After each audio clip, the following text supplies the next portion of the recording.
Triple तलाक, CAA, UCC की शुरुआत और अब वक्फ संशोधन। जब से 2014 में प्रधानमंत्री नरेंद्र मोदी सत्ता में आए हैं, तब से लेकर अब तक वो कई ऐसे फैसले ले चुके हैं जो मुस्लिम समुदाय से जुड़े हुए हैं।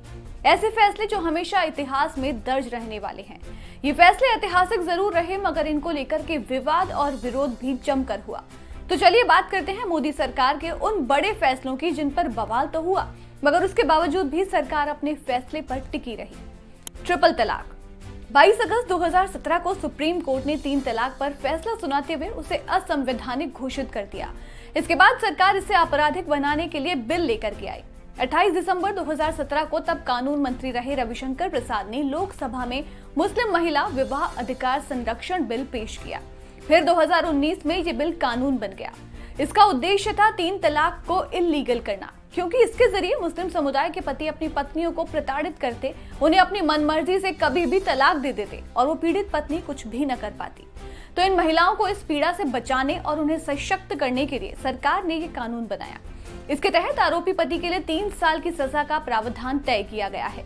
हालांकि जब ये बिल आया था, तब जमकर इसे विरोध का सामना करना पड़ा था। All India Muslim personal law board ने इसे मुस्लिम परिवारों को तोड़ने वाला बताया था। एआईएमआईएम सांसद असदुद्दीन ओवैसी ने संसद में और बाहर इसका जमकर विरोध किया। दारुल उलूम देवबंद ने इसे गैर जरूरी बताया और लखनऊ और इलाहाबाद में मुस्लिम संगठनों ने प्रदर्शन किया। इसे लेकर के मुस्लिम नेताओं का कहना था कि ये कानून मुस्लिम पुरुषों को टारगेट करता है और पारिवारिक विवादों को आपराधिक बनाता है। हालांकि कई महिला संगठनों ने इस कानून को अपना पूरा समर्थन दिया। उनका कहना था कि ये मुस्लिम महिलाओं को मजबूत करता है।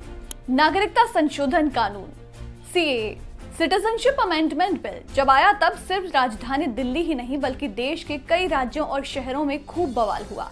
जगह जगह हिंसा, आगजनी और प्रदर्शन। इन सब के बीच 9 दिसंबर 2019 को इसे पेश किया गया और 11 दिसंबर 2019 को इसे पास कर दिया गया। इस कानून से मुस्लिम समुदाय सीधा प्रभावित नहीं हो रहा था, मगर इसे लेकर के हर जगह विरोध किया गया। इस कानून का उद्देश्य था नागरिकता देना। इसके तहत पाकिस्तान, बांग्लादेश और अफगानिस्तान से आए हिंदू, सिख, बौद्ध, जैन, पारसी और ईसाई शरणार्थियों को नागरिकता दिए जाने का फैसला हुआ, मगर मुस्लिमों को इस कानून के दायरे से बाहर रखा गया। बस इसी को लेकर के विरोध शुरू हुआ। मुस्लिमों ने इसका विरोध किया और इस कानून को विभाजनकारी और भेदभाव वाला बता दिया।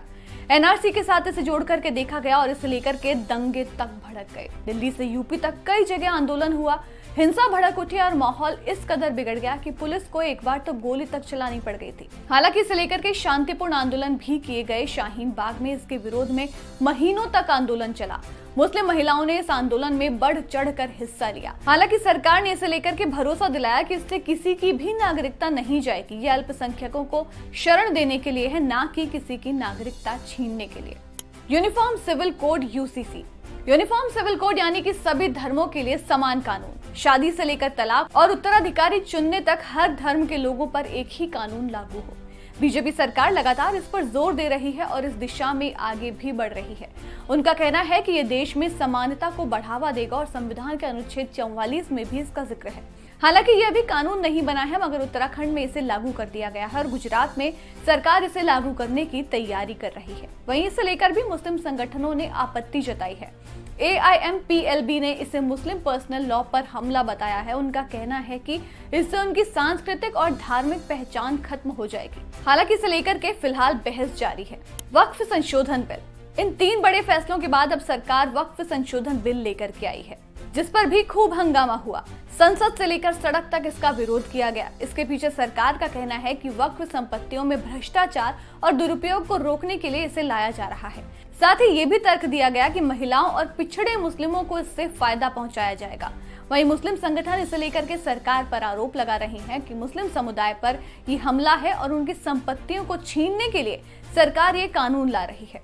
वक्फ बिल आने के साथ ही इसका विरोध शुरू हुआ और लोकसभा में भारी विरोध के बीच इसे पेश कर दिया गया और 288 के बहुमत से इसे लोकसभा में पास भी करा लिया गया।